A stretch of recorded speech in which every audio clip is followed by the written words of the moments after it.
Okay, peeps. The stream might not be the best, but it's the best it's going to get where I'm at. I'm at my mom's still.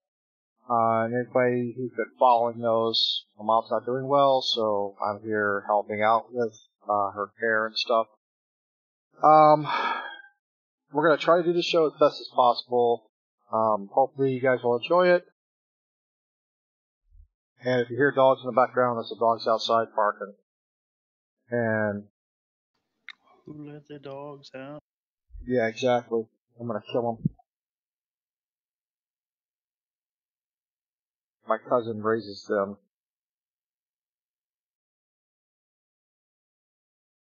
He raises eagles as hunting dogs.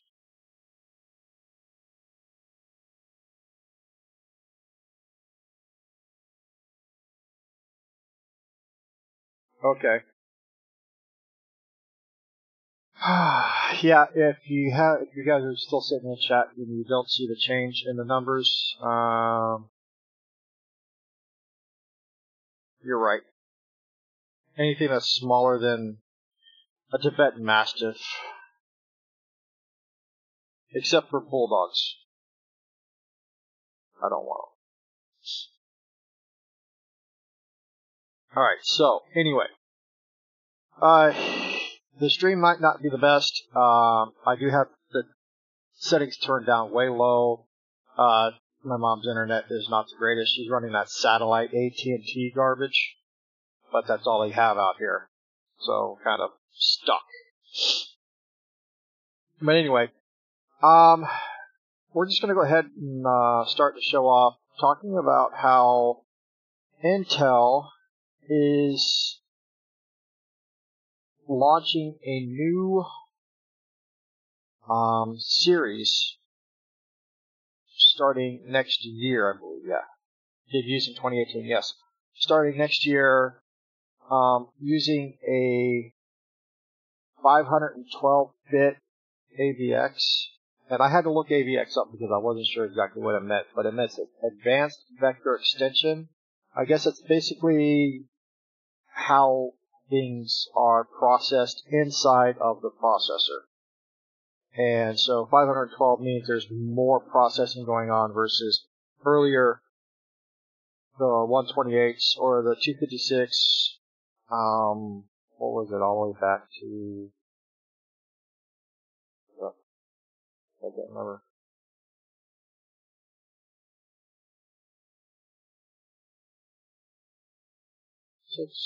128, 64, and 32-bit, all the way back. That's a long time ago. But anyway, the AVX is not used until you started seeing the Sandy Bridge processors.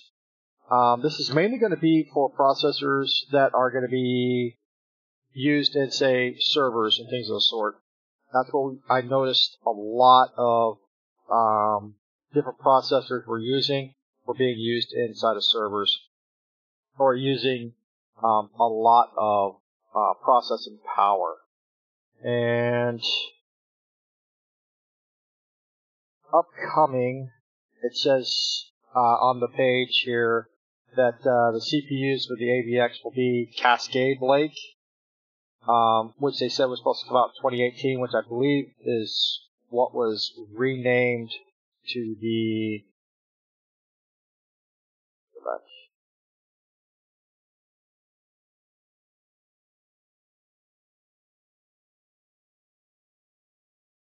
Cannon Lake. And then Ice Lake is another one that's supposed to come out in 2018. These are both from Intel. But Intel and AMD both use this, but the 512 AVX is only going to be starting to be used inside the Intels, not AMD just as of yet. So we don't know what AMD is going to go with after this recent launch of the Zen. Ryzen, whatever the hell they're calling it nowadays. The Ryzen chips. Yeah. The Ryzen chip right now, from what I've seen, is hard to rival with some of the stuff they're coming out with. They have to go into the $1,000 price range in order to even get close to anything that the Zen's putting out there.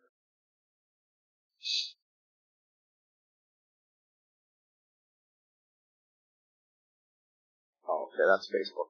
Okay. Now, it hasn't been released yet, but AMD is talking about releasing a Jaguar-based processor and a Puma-based processor, but that's just talk. If they decide to do that or not, it's a different story.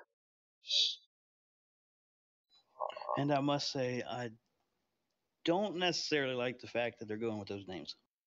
The Jaguar and the Puma, because it sounds so much like Apple. Because Apple went with the cat names for their operating systems. Yes. You don't want to put something as good as the AMD closely related to anything Apple, in my opinion. He feels about Apple the way I do about Apple, but he feels more towards Apple the same way I feel towards Amazon. Just saying. But anyway, look for the architecture and more of your upcoming processors to be more complex, more condensed, but unlike was it AMD that just came out with the newest one that was the size of a Xeon processor? The large. They came out with one. Yeah. Yeah, the rectangle shaped one. Yeah. And that's basically your server processors. Yeah, server sized. Yeah, and so you're going to see a lot of processors coming out larger in size. You're just going to see it happening only because you can only put so much into the size of a processor that's, only that big. Until you have to start actually expanding it, and which is making your motherboards bigger, which is also making it so that you have to have more on your heatsink sides for things as well. But you're going to start seeing more motherboards coming with the larger processors coming up in the next, I'm going to say probably the next year or two. You're going to see more and more processors that size. I mean, just server-side processors. And they're, right now, ridiculous as far as price-wise is concerned. I would not be exaggerating if I say the Cannon Lake CPU that's upcoming is going to be less than $1,200. I just don't see it.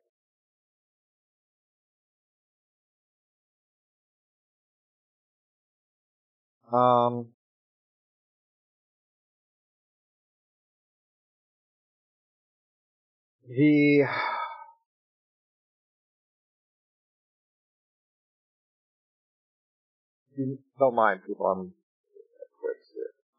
The AVX is, the AVX 512 is actually taking over for Intel's high performance computing, or the HPC Knights Landing that they have set up. At least that's what I'm reading here.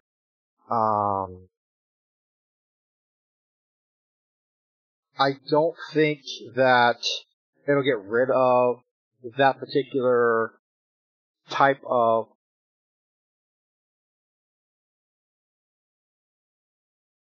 compressing and instruction sets that it puts out for how things run inside of your CPU. I don't see it overtaking that, but when it does, look at it getting rid of your i3s and your i5s when it comes to your processors. You're not going to get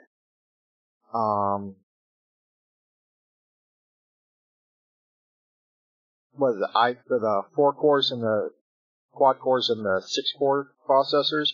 You're just not going to see those having anything similar to that type of architecture as far as the way they're built.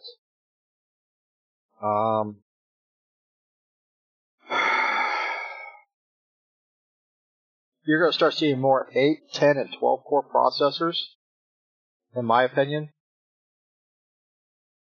And computer systems are going to get really expensive once those start coming out.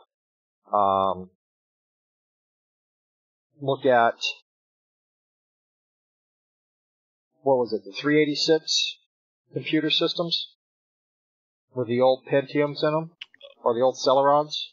Of way back in the day? Yeah, way back in the day. And how much those costed, or had cost. And then the next gen after that was the 486, and the price jump was, I think, almost $1,000 price jump in the cost of the computer. Because back then the computers were expensive; they weren't cheap. As in, like today's computers. Today's computers are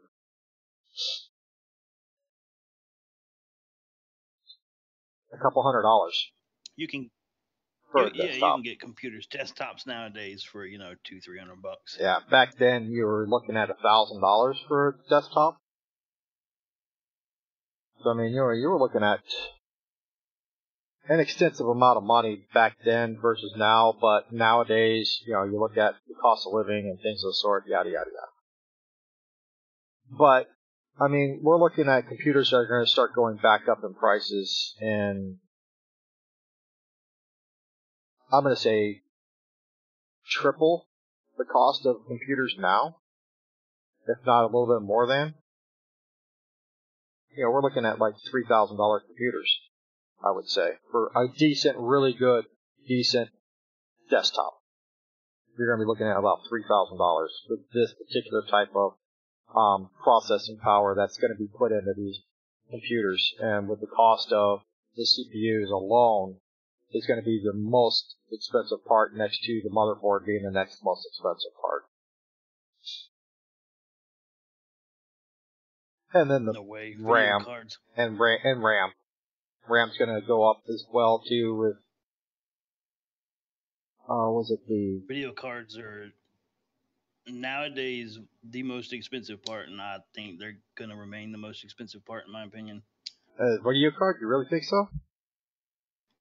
Yeah, I mean, you look how much they cost now, and just like any of these other tech companies, computer-related items, they're only looking to improve them, make them better, make them bigger, make them faster, which in turn makes them more expensive. Yeah, but I mean, you look at your CPUs right now versus your graphics cards. CPUs are starting to become more expensive than your graphics cards. And then the motherboards are actually coming up in prices too. We're talking, $200-$300 for a damn motherboard. Excuse me. Which you're going to start seeing. It depends on what you're looking at, like what you're looking to build. I mean, high end, yeah. Yeah. Well, I can get. But I was gonna say I can get a good gaming worthy motherboard for $90. Oh yeah, definitely. I agree with you there. I'm talking, you're going to build a high-end PC, whether it's for computer rendering or for, whatever you're going to be using it for. I mean, a high-end, you're looking at almost $7,000 if you build it by yourself. Yeah. I mean, and that's, most of it's going to be in your CPU, motherboard, RAM, and if you just use the onboard graphics, which most motherboards are not coming with these days now, have you noticed? Onboard graphics is... That's because everybody wants the video card. Yeah. Wants the video card separate. Yeah. And so, I mean, you're going to start seeing motherboards not coming with any graphics whatsoever. And you're going to have to start buying video card, graphic GPUs consistently now, and hopefully, that might actually turn out to be something that would cost a lot less than anything else you buy, because you're going to end up not having that in your CPU, or excuse me, not in your motherboard. I mean, prices of motherboards going down, going down because they do not have the graphics built into them. Which I think AMD is going to be the leader in, because they do run the A-series CPUs with graphics already built into them.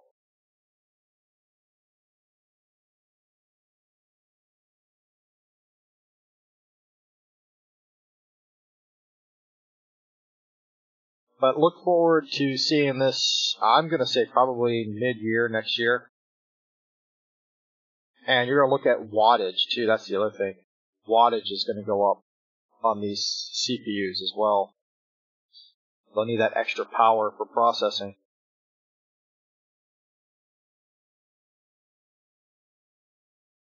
Well, they're showing with the with the new Cannon Lake that you were talking about, Mm-hmm. the Intel one. Yeah. Wikipedia has an article on it, and it says it's going to be approximately a 95 watt processor. Really? Yeah, so pretty low wattage for this one in particular, at least. Now, I'm sure they'll make higher wattage versions, more power, more speed, but for this in particular one, it's Wikipedia was showing 95 watts, which I was surprised too. Yeah, I would Seems be awfully too. low. Yeah, I mean, for something like that, with putting out that kind of processing power that it's going to need, you would think that it would be closer to like the 145 watt type processors. Isn't it AMD that has the 200 and something watt processors? My desktop's sitting on a 220. Yeah. That's why I had no choice but to liquid cool it, because the little fan that I bought when I built it, no, like a nuclear meltdown, dude. I couldn't get 10 minutes into ARC and the computer shut itself off. That's funny as shit, man. That is funny. So I would say start looking for more and more news on these Cannon Lake CPUs from Intel. And I would say, like they said, it's 2018 at the end of this article I was reading about it. They say in 2018, but I'm going to say mid-2018. And start looking to pay that hefty price for it, too. So, that's our tech for the week. Let's go with gaming. I find gaming better. Sorry, that's a personal opinion. Also, with gaming and tech, there is the PS4 and the PS4 Pro accessories. And there are good things and bad things that happen when it comes to the accessories. But there was a list of the top 7 items that are PS4 and PS4 Pro accessories. I don't own a PS system myself, but Murder does, so Murder would have a better insight into if these items would be better for your PS4 or your PS4 Pro. Yeah, out of the 7 items, I'd say at least 2 of them are garbage. Garbage. Not worth it. And I'm going to say the Elgato. Garbage. The Elgato. Yeah, so the first thing in the list, if y'all have gone to the CNG Gaming Tech Facebook page and pulled up the links, the first one in the list is the Elgato Game Capture HD60S. The S stands for shit.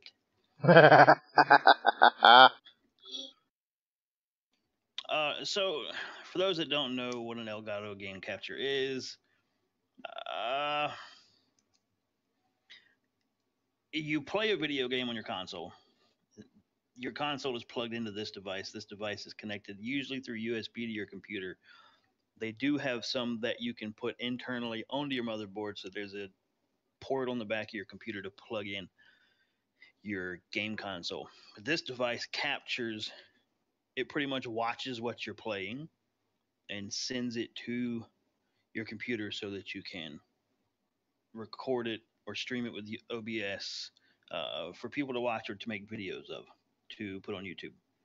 Um, the reason I say it's garbage is consoles nowadays, Microsoft and Sony both have done it. They have applications, they have software that will stream your game to your PC for you, at which time you can capture using OBS and record videos or stream it to YouTube, Twitch, wherever. Microsoft has the Xbox app, so it'll do the same thing. It'll connect to your Xbox and stream it to your computer screen, which I do. Also, the PlayStation has the PlayStation Remote Play, which does the same thing. Goes to your PlayStation, it streams it to your computer, zero delay, no delay at all.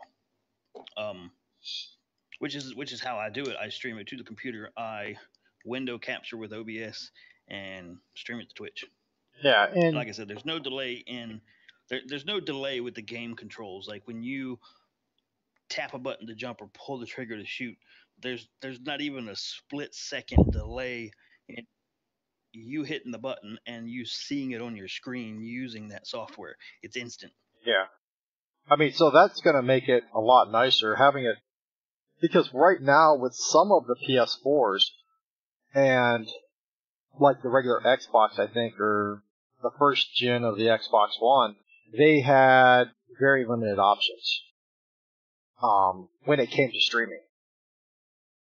Especially the PS4. Yeah. It says here even the PS4 was limited on with up to 720p on 720 streaming, and it says here you can only select group of sites. Well, pretty much the biggest one is Twitch, which you can stream to from the PS4 automatically.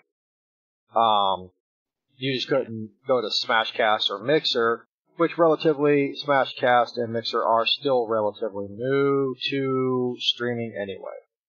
And most of your Mixer and Smashcast are Twitch are ex-Twitch streamers who were banned. So now with the game capture, the HD 60s, right? You get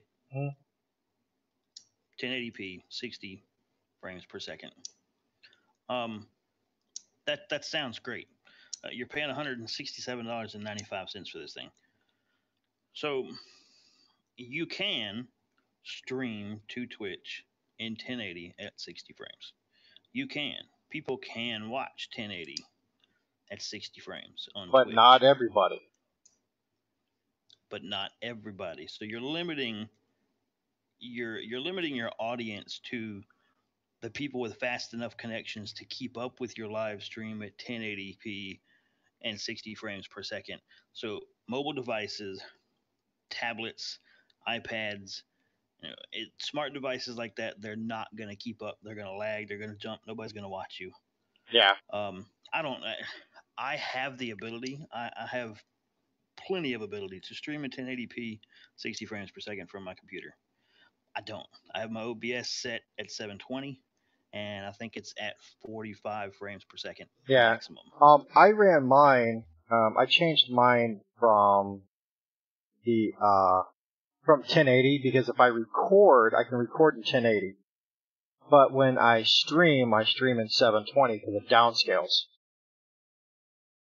And that's what. Oh yeah, in OBS you can tell it the downscale for streaming. Yeah, and that's what I do. I downscale for streaming, but when I do local recording, it's going to local record at 1080 60.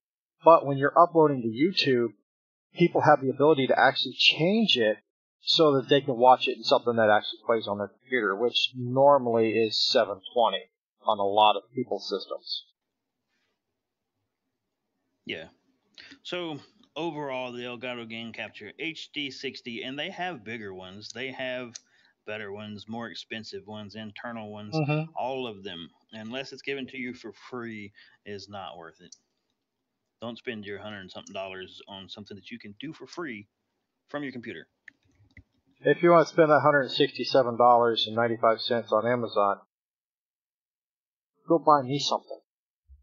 If you want to waste your money, shit. If you want to spend I'll charge you even less than that. I'll charge you 166. $80 and tell you how to set the shit up. Oh, speaking of such, oh my God! Let me click this real quick. There was a guy on Facebook who was charging people. I think it was like $180, maybe more. I can't remember exact prices. I just know he was charging people for a Linux system built onto a USB. You know how you download it and you populate the USB with Linux. Yeah. So that you can plug that. Yes, I'm venting. You can plug that into your computer, boot your computer up, so that your old computer can run like brand new, he says. And I said, so you're charging people for free operating systems. I said, never mind that you're putting it on a USB that probably cost you $9. But you're charging people for an operating system that is free. And he had the gall to argue with me, saying that it's not the fact that it's free, it's the fact that I'm putting my time into doing this for them. And I was like, well, you can give the man a fish, or you can teach him how to fish. I said I would prefer to teach a man how to fish than to give him that fish. You just give me the fish because I ain't got the patience to learn to fish. But you get what I'm saying? The guy's charging an absorbent amount for free software. Free software. He had the gall to argue about it. And I think it went on for like a whole day. Search, you can attest to this. It went on for a whole day, and then he stopped talking to me. So. And I think it's because I called him out on it, and there were other people who started liking my comments, and his comments that he was putting back to my comments were getting no likes, no nothing. And I think he just stopped talking to me because he knew I was right. But, yeah, I had to say that. Sorry. That's that whole other realm of charging people for something that you could do free, like you said, going straight to your PC from your consoles. Which brings us to item number 2. Yeah.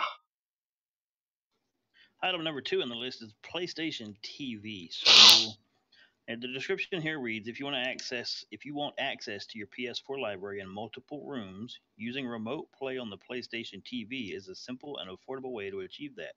Okay. Key part of this sentence here is remote play.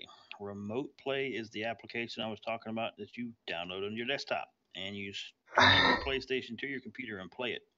So if you're only wanting to put your PlayStation, say it's in the living room and somebody's watching TV and you want to play it on your computer in your bedroom, don't go spend $60 on PlayStation TV to do that. The app is free. Now, this is useful if you want to have it in multiple rooms. This is easier to move from room to room than your PlayStation is. But also it says, provided you have a decent local network.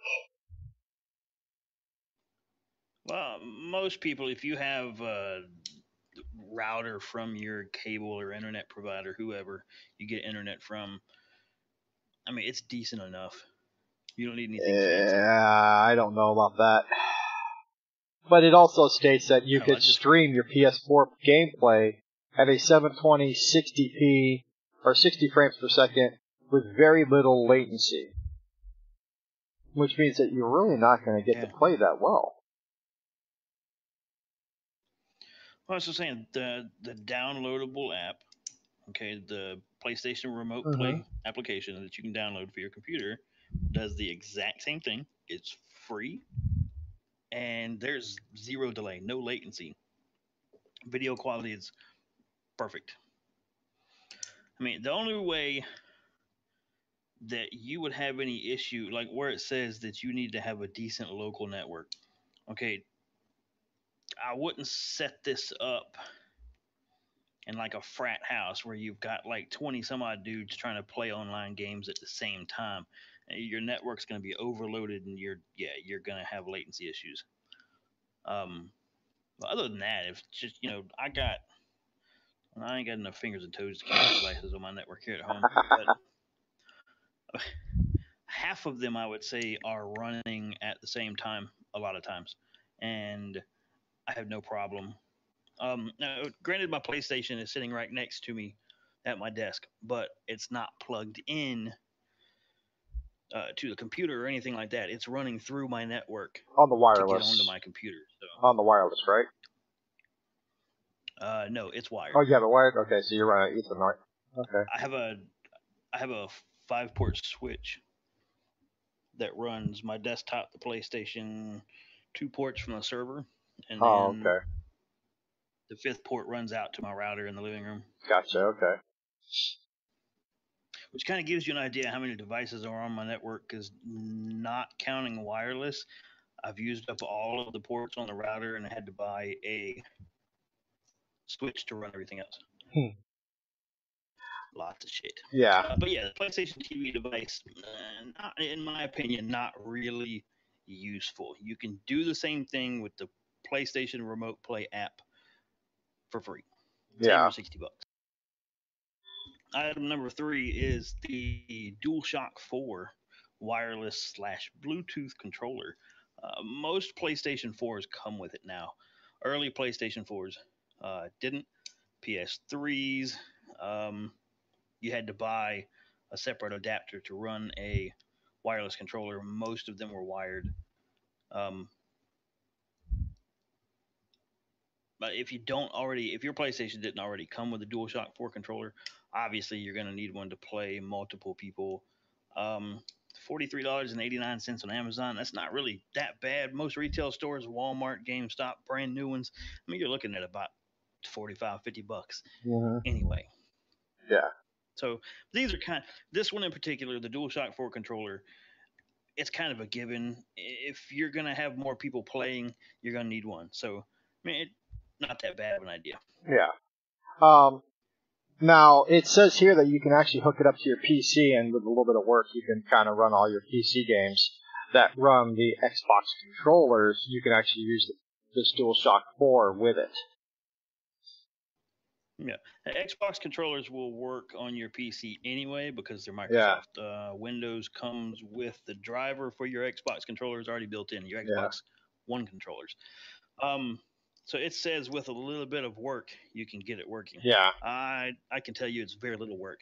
It's very little work, and I can actually, if anybody wants it, let me know. I can post the link to the small piece of software that you download. It takes like 45 seconds to download and install. That's actually how I fly my ship in Elite Dangerous, is with my PS4 controller. Yeah, and when I fly in mine, I use this.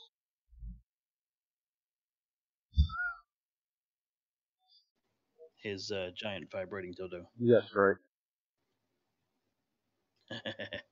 You're jealous. Yes, I mean, DualShock 4 controller. Is it? Yeah, it's bigger than mine. Oh. Oh, going off topic. Tech show. The DualShock 4 controller, it's a given. If you're going to have more than one person playing on your PlayStation, just get one. You can find them used sometimes at GameStop. It's obviously in this list. Kind of pointless to put it in the list because you need them. Next item would be the PlayStation Gold wireless headphones. They're showing a refurbished model here. I mean, that's nice. It's wireless. It's Bluetooth. It's a waste of $65.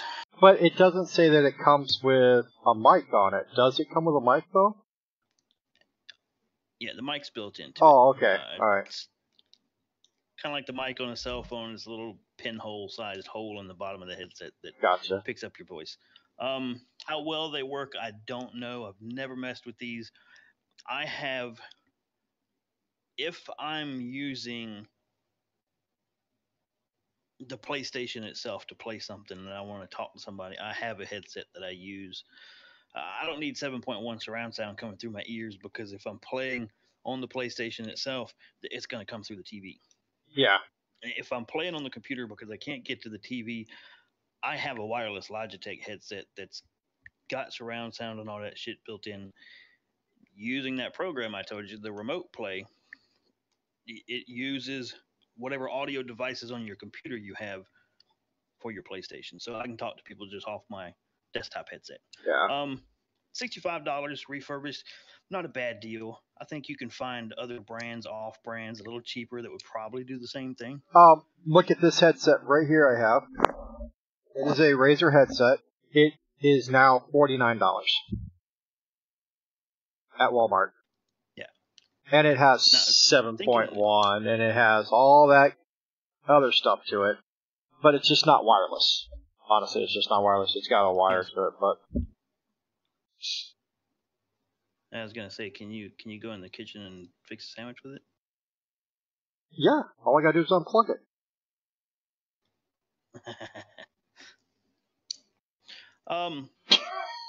Real quick on the topic of wireless headphones for the PlayStation, because these are using the Bluetooth for the PS4. Mm-hmm. $65. A little tip to anybody who has a PS4 and may possibly have newer Bluetooth headsets that you use on your smartphones. Most of the newer Bluetooth headsets, if it is the Bluetooth 4.0, you'll have to do some looking in the specs. Most of the newer Bluetooths for smartphones are. You can use a Bluetooth 4.0 headset that you use for your smartphone on the PlayStation because that's what it picks up is the 4.0. So then you don't even have to go buy it. You just sync it to your PlayStation, use the same headset that you use to talk on your phone to play your games. Cool. Next item in the list is my last worthless piece of shit item here. The Samsung 850 EVO internal solid state drive. Now, the drive itself is not a worthless piece of shit. It's a nice drive. It's a really good solid state drive if you need it for your computer or anything like that. Do not, I repeat, do not buy one of these to put in your PlayStation. Reason number one, that is a I believe a 256 gig hard drive. This particular one right Not here? very big. Yeah, this one's 250. I believe so. The 250 hard drive. Yeah. $329 for a 250 gig hard drive because you want faster load times. Okay. You want to spend $300, if you're even thinking, hey, well, that's not really a bad deal. I need faster load times. I tell you what, take your $329, go to GameStop, buy you the 1 terabyte version PS4. Bigger hard drive. Ta-da, done. Yeah. You can get a whole nother PS4 for $329. Don't go buy a 250 gig. That is small. All right. My PlayStation is the 500 gig version, and I filled it up.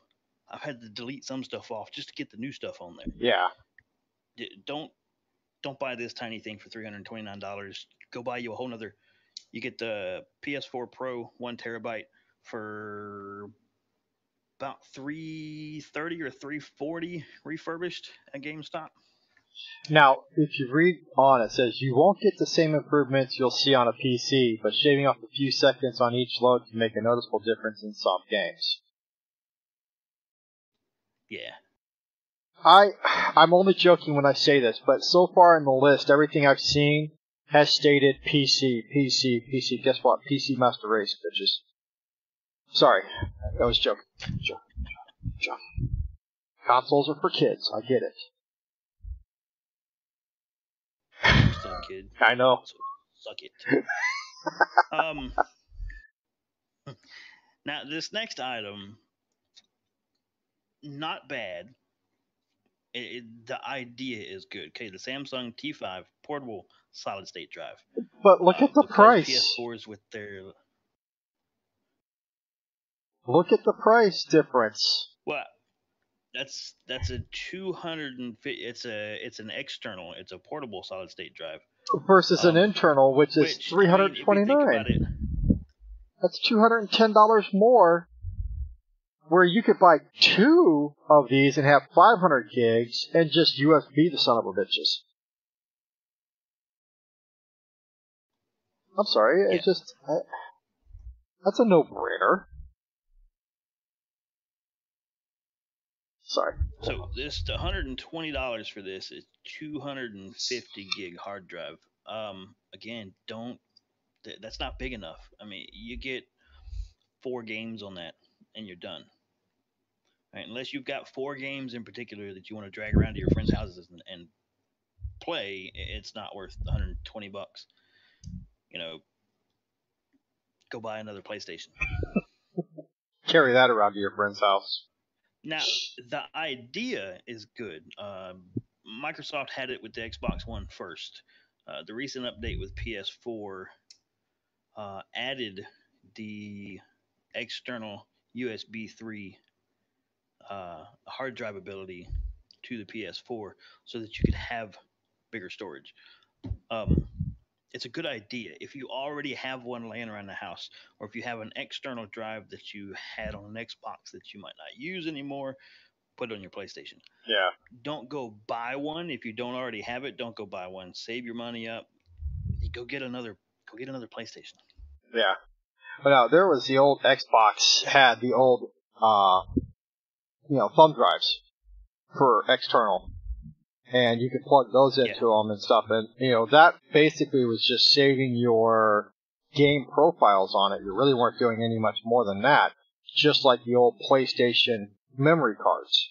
You just saved a profile on it that flashed your information on there that you then can come back to and load from that again. It wasn't saving the whole game, just saving that save spot so you can load it again from that save spot. That's, I think, all the systems have really gotten away from that.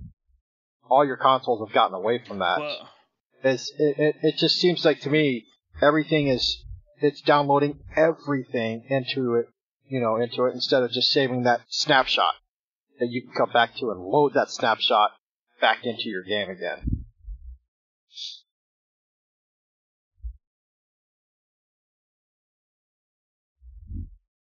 all right. So 2 things have happened with consoles in the past few years, with the Xbox One and PS4, really setting it in stone. Unfortunately,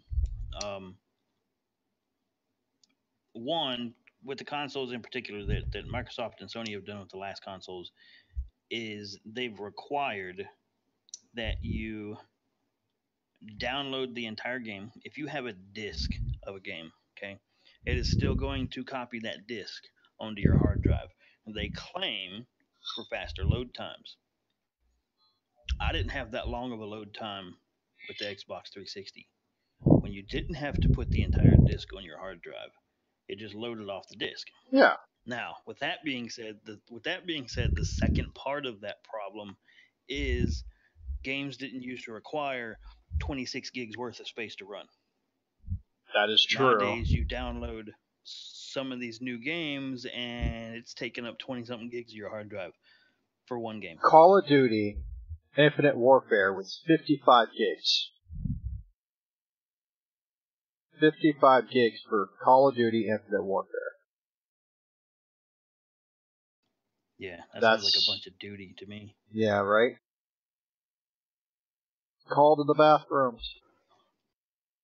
Alright, so anyway, so they've made the games much bigger and required you to download them onto your hard drive, which is why you can't just take the little flash drives and save your games anymore.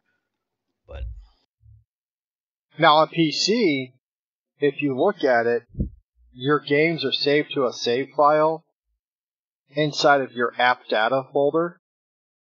If you go into your local folder or your local roaming folder, you'll see that your save files are there.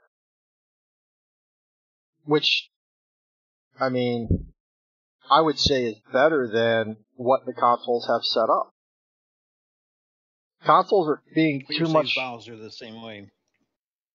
Oh, the files are same as your old, save the save files that you had on disk. it was put on a disc. Just like if you look at your save files for your games, I'm not going to say all of them, but most of your Steam games are saved to that app data local or the local roaming file when you look at it. So on the console, your save games are pretty much the same as PC. You just can't see them the same way you do on a computer. Oh, I gotcha. They are separate so that you can actually go into your storage options, your console, go to settings, go to storage, pull up your games that are downloaded. They will have a spot for player profiles and saves that you can copy or move if you want to. But yeah, they're all bundled in with the game itself.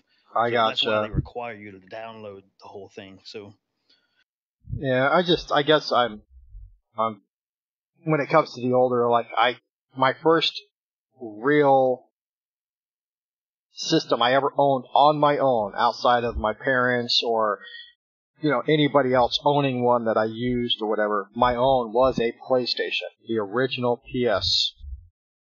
And Gran Turismo was my very first game I ever bought. And having to have that load file, I guess I'm just old school that way.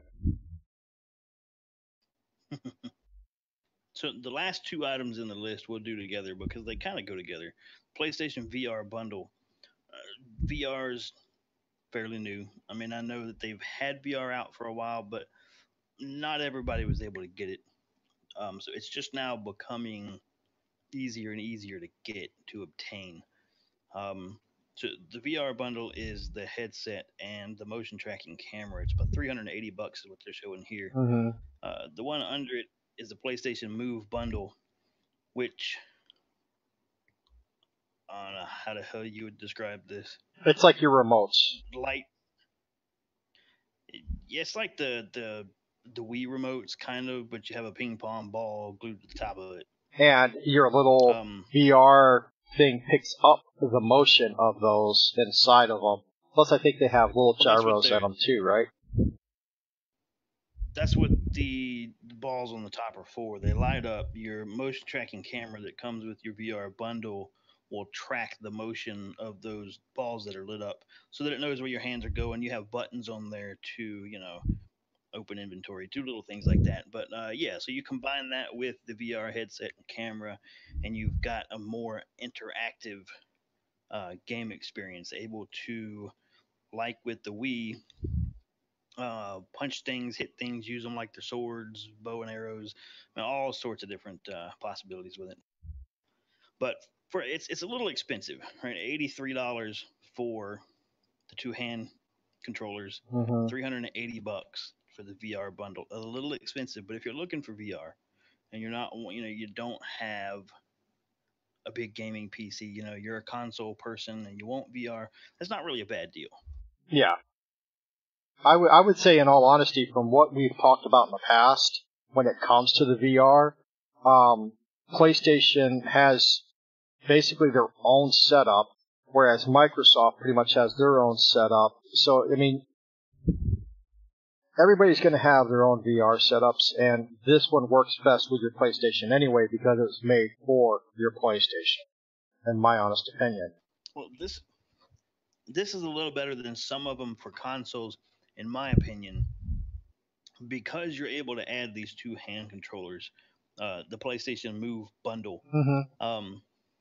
A lot of the other ones, they try to, like with Microsoft, it uses the Kinect camera and everything to track your body, to track the limbs of your body, which works for the most part. But I have one on my Xbox One, but it sometimes misses, doesn't quite get your hand right where it's at.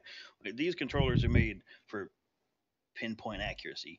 Like, it knows exactly where it's at because it's tracking the top of these controllers all the time. There's no accidentally mistaking, oh, I can't find his hand. Yeah. Well, and that comes to like a lot of your motion capture in games and in movies.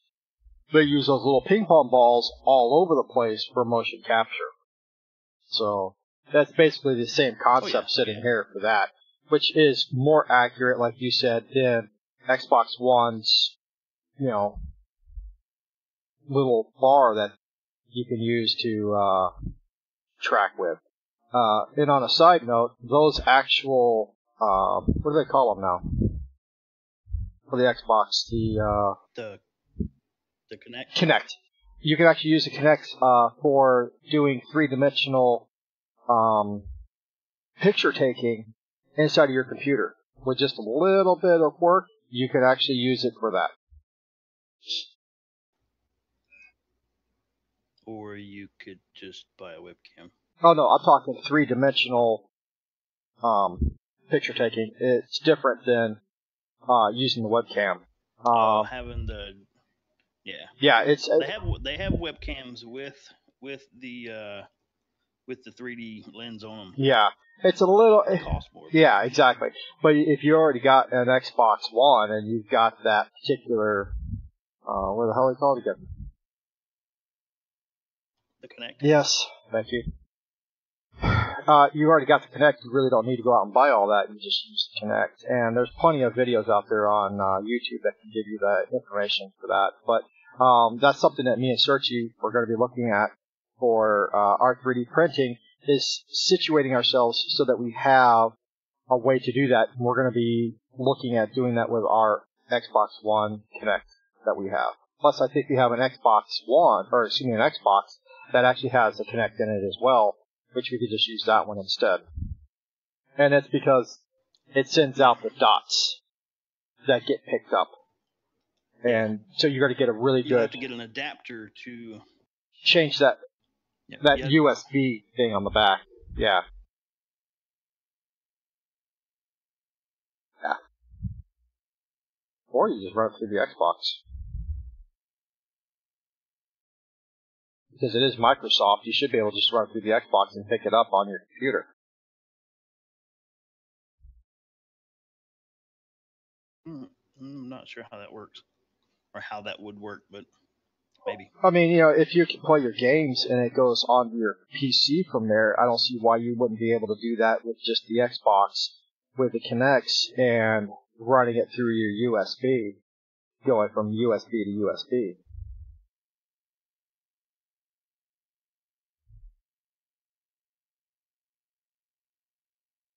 Or just picking it up on network. If you got an internal network on your home. Yeah, that's the one. I think that's the one she's talking about right there. I gotta search it, put Xbox Glass app. What they call it. I couldn't remember the name of it.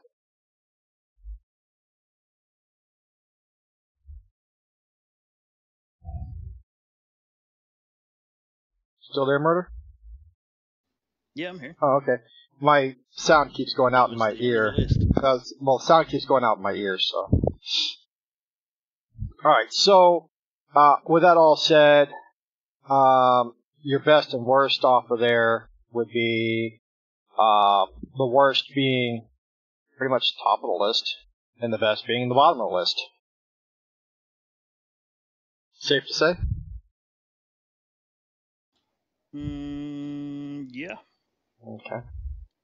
Well, I think the controller was above the hard drives. The hard drives aren't worth it. The controller is kind of a given. You need extra controllers to have other people play with you. Yeah, the VR and the little hand controllers are good. Everything else is pretty useless. Okay. Well, next we were informed, and this happened back on, I think it happened before this came out, this article, but this article talks about how Visceral Games is dead. Basically, EA has shut down Visceral Games. And anybody who's played games like Battlefield Hardline, Dead Space, any of the Star Wars type games, those were all put out by Visceral Games. And EA has now shut them down. Now, Star Wars has a title that right now is being shut down. But, as far as EA has said, they're not canceling the project. they're just shutting it down so that they can redo everything, because apparently EA does things differently than Visceral Games did. So don't be looking for anything coming back from Visceral Studios.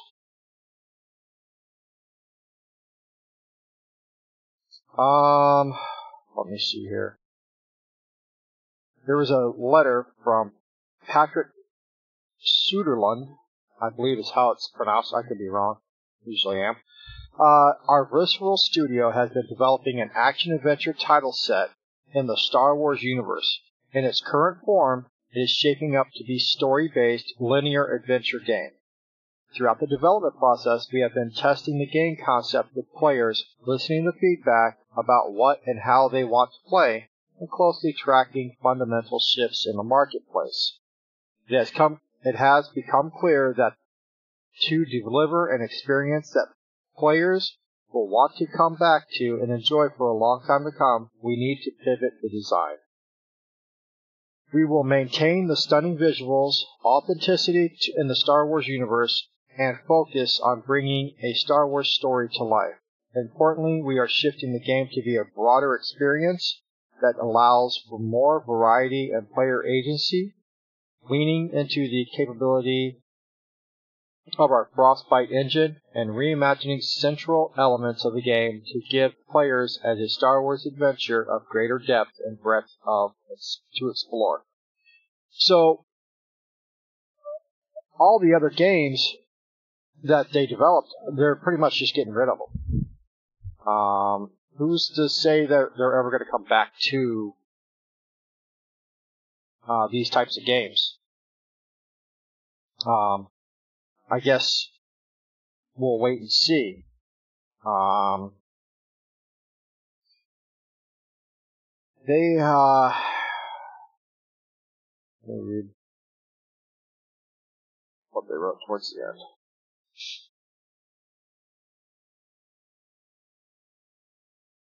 They're basically saying that the Dead Space games weren't cutting it for Visceral to stay open, is what it boils down to. They're saying Visceral wasn't doing a good enough job in the Dead Space universe games, which is Dead Space 1, 2, and 3. They weren't doing a good enough game, developing of games like Battlefield. Battlefield Hardline, actually.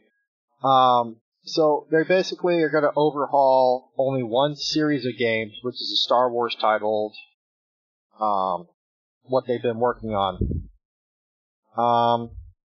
I think Visceral put out some pretty decent games before EA bought them.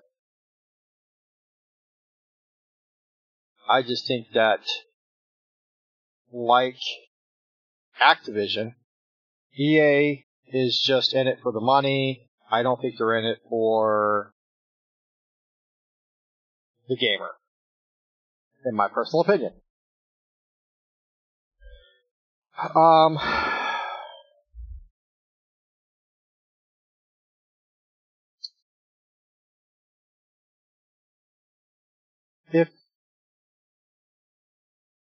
If EA is going to get rid of the Dead Space series of games, or the Dead Space universe, whatever they're going to call it, what are they going to bring up in choice of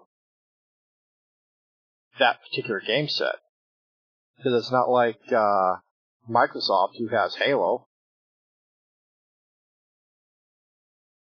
You know what I mean? They're only gonna be crutching on Star Wars, and you can only crutch so much on a what do they call it, a branding, before you beat the dead horse. Oh, EA has way more than just Star Wars. Well, I meant coming out of Visceral, because they didn't have Star Wars before. That was a Visceral thing. The article, like with this article, is saying that it was just one particular Star Wars title that Visceral was working on, which is what they're ending, and they won't name the title in this article. Yeah. The title of that Star Wars game. Well, all the other Star Wars games they had, I guess, with another company or themselves. Yeah, it was So they're not another. stopping those. It was another company. You know, that's the other thing too. EA started buying up other companies just as Activision did, and if you look at the track record between Activision and EA, they're, in my opinion, they're the same. They're just money-grubbing whores. And what they do is they grab these different studios, they bring them into the fold, they say, oh, everything's going to be better now that we own them, and then throw them to the wayside, take the games that they've created, and call it their own.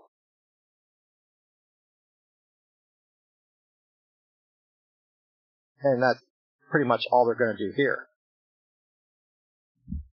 But they're saying that Dead Space wasn't a moneymaker for them. They're saying that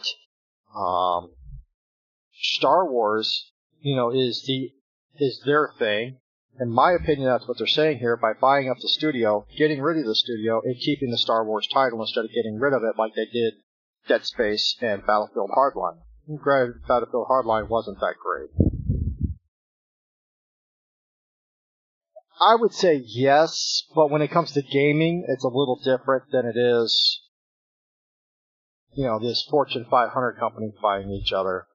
Because a lot of those Fortune 500 companies actually keep most of everybody and build upon what they buy, whereas these guys are just tearing down.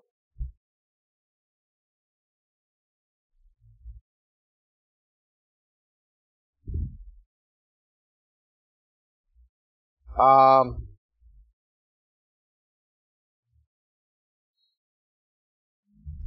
know one thing Activision needs to do. What's that?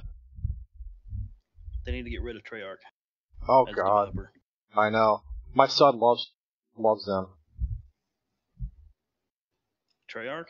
Yeah, I think it was Treyarch. No. Dump that shit. Wait, hold on. I think they also use Infinity Ward as a developer, and I think Infinity Ward did a better job on the Call of Duty games in particular than Treyarch does. Yeah, and I think that was me and my son had an argument about that.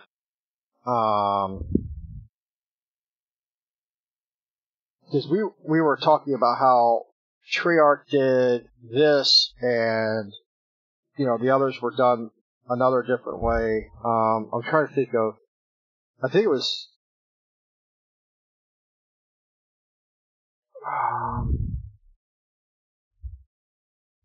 Call of Duty. When they came out with the Black Ops series. Yeah. That Treyarch lost it for me when they came out with the Black Ops series, because the Black Ops, in my opinion, was garbage all the way around. And so. No, I like the Black Ops ones. I didn't. I didn't care for them only because Black Ops was more zombie-based gaming, because everybody wanted zombies, everybody wanted this, everybody wanted that, and that was what Black Ops was to me. Was pandering to those kids who want zombie games, zombie shooter games, but they don't want to play other games. They want to play Call of Duty style with it, which is absurd, in my opinion. Yeah. That's the one reason I don't like Treyarch is because they're running this zombie thing into the ground, and I'm really tired of seeing zombies on Call of Duty. Oh yeah, exactly.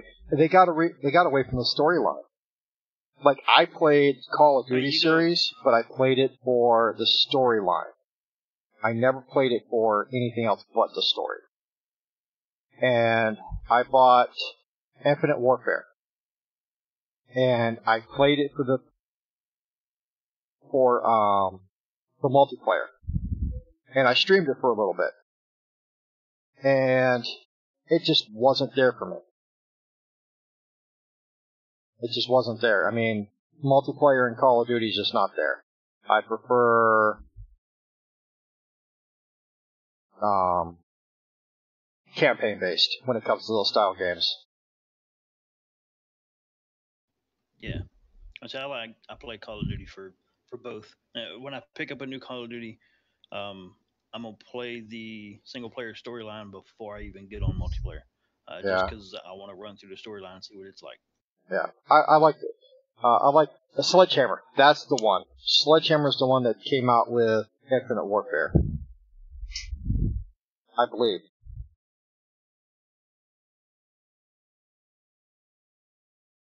I'm looking that up now. Infinite Warfare developed by Infinity Ward. Oh, was it Infinity Ward? Okay.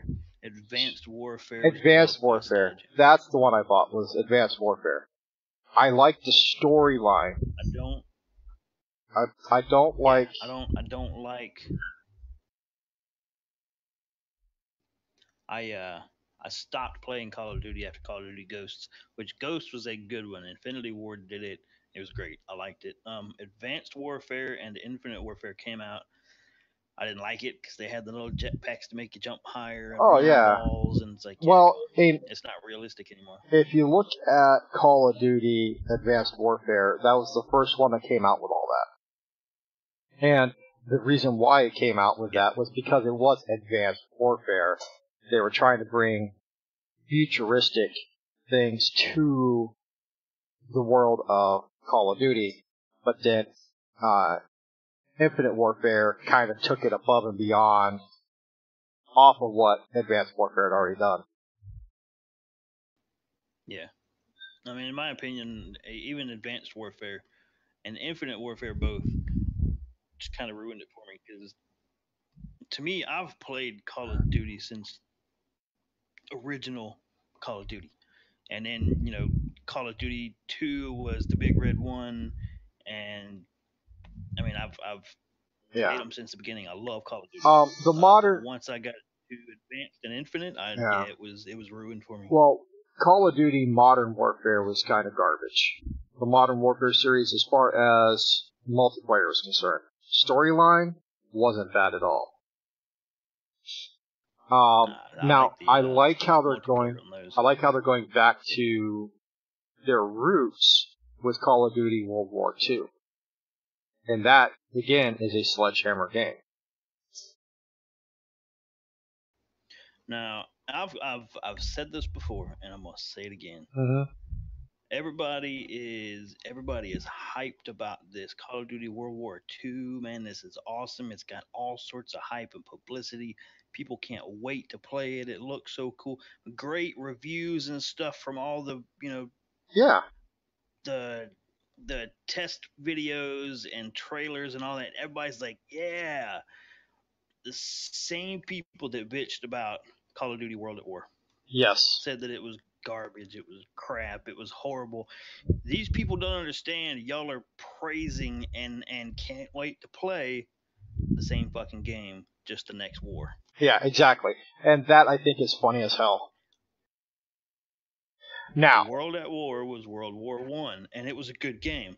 I mean, you had the M1 Garands and all that stuff. You run out, ping, everything. World War II, same shit. You don't have a huge selection of guns. I mean, you're stuck with the Thompson submachine guns, the Garands, and I mean, I like that. It's going back to simple, basic, realistic type stuff. Yes. Now, what I was going to say about these games is, this brings us up to the next thing about Activision. Activision does have all these as their child organizations or child game. I don't know what you call them, but Activision is the parent company for these other companies. And with that being said, Activision and some of its new things that are coming up here, Activision has patented a system that will make microtransactions more of a nuisance than anything else when it comes to playing the games, only because they are looking to encourage in-game purchases by making games pay to win. Which means kids are going to get mommy and daddy's credit card and buy up all these, all these microtransactions and start it's, who wants to play a game where you have to pay to win, but you also have to pay for the damn game? And if you don't buy it, what's going to happen if you don't buy it? You're going to be punished for not buying it by being matched up with people who buy all this stuff. So what makes the game even worth playing if you're never going to win, because everybody who wins is the people who buy all of these items from microtransactions. And like I was saying, Activision has patented this system for doing it. And their patent title is called System and Method for Driving Microtransactions in a Multiplayer Video Game. Really? And they filed this back in 2015, and they just got the patent granted to them. So, here it's stating that, according to this patent, a game could be designed to put your matches with higher level players or those who have been buying content in with people who are not buying the content, and when they purchase this, they are now better than everybody else who's below them, so they're going to win, and that makes their ranking even higher.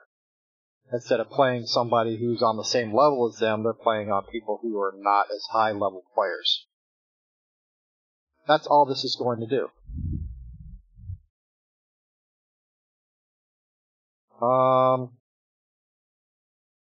So, little side note. For those that don't know, Activision and Blizzard are the same company. Anybody who likes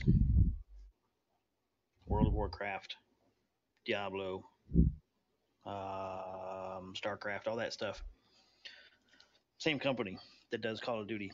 But the reason I bring this up, I'm sure a lot of people have seen the World of Warcraft movie. Really good movie, actually. So that's done by Activision Blizzard Studios. Reading a little side note here about Activision Blizzard. In 2018 and 2019, they are planning a live action Call of Duty cinematic universe. Seriously? Yes, I think that might be pretty cool. If they don't get carried away. I was going to say that. The futuristic, advanced, and infinite warfare flying around with, magic booster boots and all this other bullshit. Keep it realistic. I think that would be pretty cool. Yes, stay by the storyline. They did an amazing job, in my opinion, with the Warcraft movie. Yes, they did. So, kind of interested to see their live-action Call of Duty. Yeah. I mean, if they stay true to the storyline. Now, the storylines span quite a few of the games. If you look at the storyline of Mason and all them, my son is kind of a buff on this. If I had him here, he would be able to tell you more about it. Soap and all those. Yeah. I mean, you would have all of this inside of that. I mean, that's going to be a fantastic situation if they stick to that. But if they stick to the multiplayer side of this whole thing, making a live action, everybody's against everybody BS type of thing, I don't think it's going to work. Ow, I'm too for this shit. Sit on the floor. And my mom and them just came home. That was all the noise in the background everybody heard. Alright, so, now, what they're saying here also is that,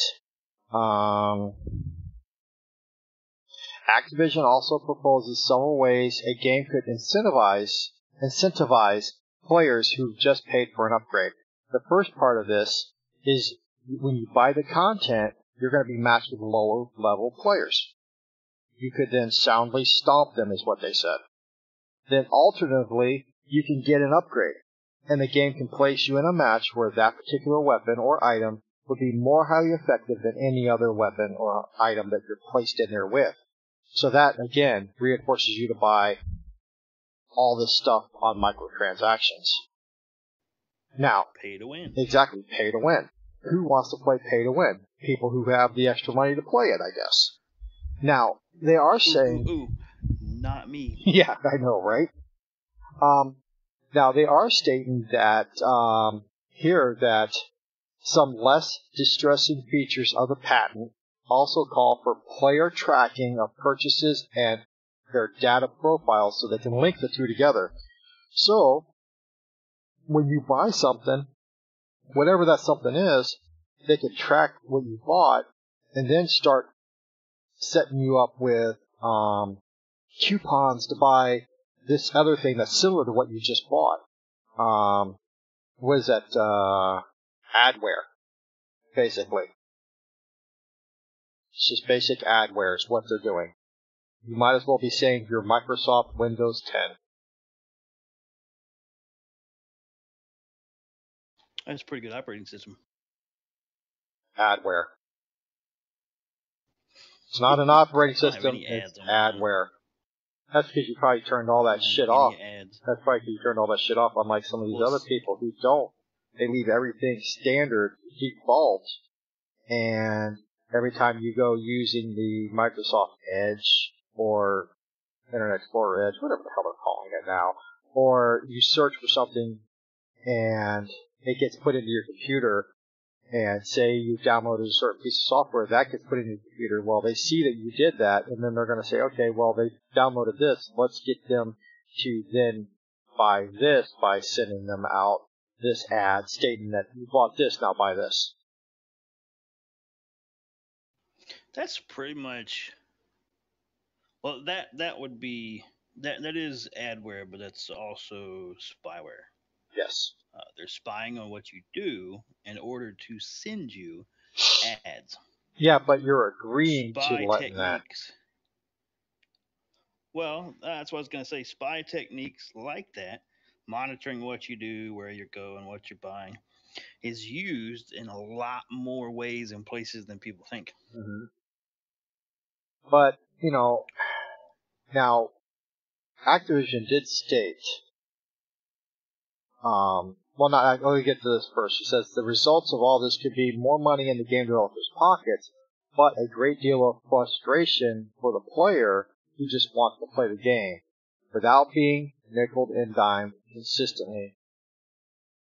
Again, adware, constantly telling you you gotta do this, constantly telling you gotta do that, because you bought this or because you bought that. But if you didn't buy anything, who wants to be bogged down with saying you need to buy this in order to win, or you need to buy this to play the game, or to further your progression, you gotta buy this, you gotta buy that. That's what these microtransactions are going towards.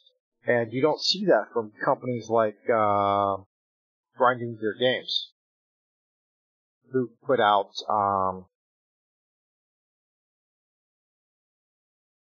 Path of Exiles. They have microtransactions, but it's for skins. It's not pay to win. It's just skins. It's pay to look pretty, what I call it. You need some of that. No, I don't. I'm pretty enough. I'm pretty enough. Look at that. Look at that right there. So anyway. Pretty damn ugly. Hey, that's still pretty. I don't want to hear shit. Alright, so Activision has released a statement confirming that none of the features of this patent have been implemented in its games yet.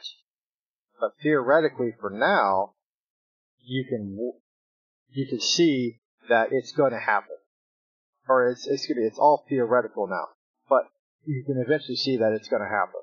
Because microtransactions is just that. More ways to get more money for a game that you've already bought. Yes, sir, you think I'm cute. That's all that matters. Now, it says here that you're gonna be damn sure that gamers are gonna be seeing this, and a lot of gamers who don't like this are gonna be calling the developers out on this when it starts.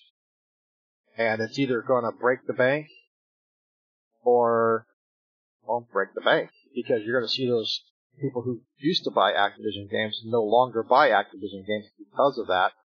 And a lot of people who just want to play a game just want to play a game. They're not going to buy something where you got to buy it and then pay to keep playing it, unless you're buying World of Warcraft.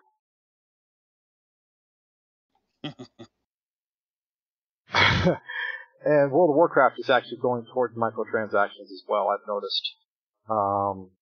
Look at buying levels, buying was it level 90s when Warlords of Draenor came out, buying level 100s when Legion came out. Well, now those are level boosts. Now, I agree with what you're saying for the most part. Yeah. Just had to clarify. Those are level boosts. You're not buying the levels. Buying levels is actually against their Terms of service. Yes, it is. The same but as they offer a level boost. Offer a level boost with new expansions, just so that you're not, just so you don't feel left behind. Yeah, and I can understand that to an extent, but I mean, you're paying what, $90 each time, or is it $50 or whatever it is? What the hell? Just spend 24 hours, play the fucking game, start at level 1, make your way to level 100. Get good. My opinion. So, anyway, if you guys have any statements about anything that we've talked about, go ahead, bring them out, let us know what you think. If nobody has anything, but you have something you want to talk about, and you want us to look at what you want us to talk about, go ahead, head over to the Facebook page, head over to our regular forums, post things in there. Yes, not everybody has my stamina, I know. I'm a stud. But hit us up on Facebook. Murder has his Facebook page. It's Facebook Murder and Spree, right? I believe that's how it comes out. I don't know how Facebook put it. Yeah, but it's Murder and Spree. You know, look them up on Facebook. Look us up. You said Doug wrong. Oh, damn, Murder. Follow the CNGgaming.com, go to the forums link, sign up for the forums, and post things in the forums. Or you could reach us directly at our emails, or hit the contact us button and send us a private message or whatever. Let us know what you think, what you want to talk about. Like I said, we'll research what you guys have to say, what you want to talk about, and if it is something you guys are very passionate about and you want to come onto the show and talk about it, you can do that as well. But that's totally up to you. That is not something you have to do. So, Murder, you got anything else? Not that I can think of. Okay. Well, I appreciate everybody for stopping by, putting up with the way this... Yeah, there it is, right there. Search, you got your link for your Murder and Spree Gaming. Thank you, Searchy. Thank you, everybody, for stopping by, putting up with the way the stream is running tonight. It can't be helped. It's just the way that the satellite internet works, so...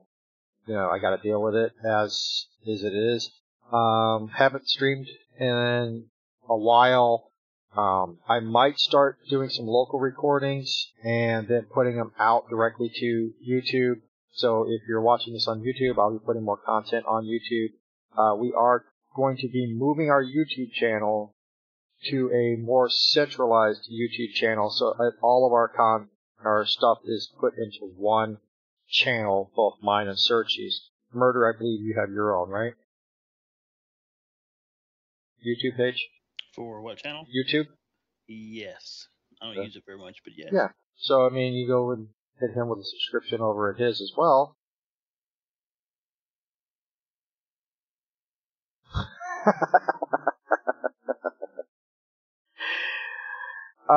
Even at home when I have bad internet, I have good internet. I can't believe it. I said that, but I do. Oh, well, on a side note, speaking of bring Grim home, I just had to say, and I know y'all are going to be jealous, and I don't really care. I get to meet Grim Tuesday. Yay, in person. I get to meet Murder in person Tuesday. Oh, and on another side note of that side note, I was at the local store down here. Oh. I was at the local store, the corner store, and it's a Shell station. Anyway, and there were two guys in there who were playing Magic. And one of them was looking at me kind of weirdly. I was like, creeper. Anyway, he recognized me from the show. From my Grips Out After Dark. He watches my show, Grips Out After Dark. And he's like, "You're Grim, aren't you?" I'm like, "Yeah." He goes, "I love your show." And he goes, "Can I get your autograph?" I'm like, "What? My autograph?"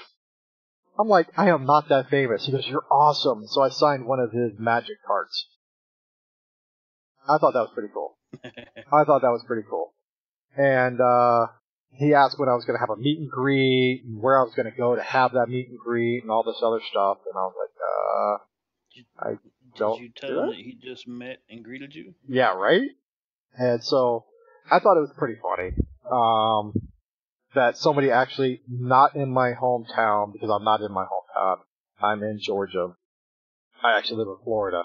And somebody who's not even close to where I live recognizes me from one of my shows, so I thought that was pretty cool.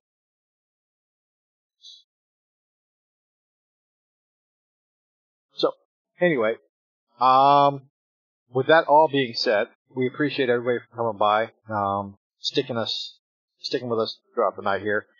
And it's like I always say, peeps, friends don't let friends game alone. Peace.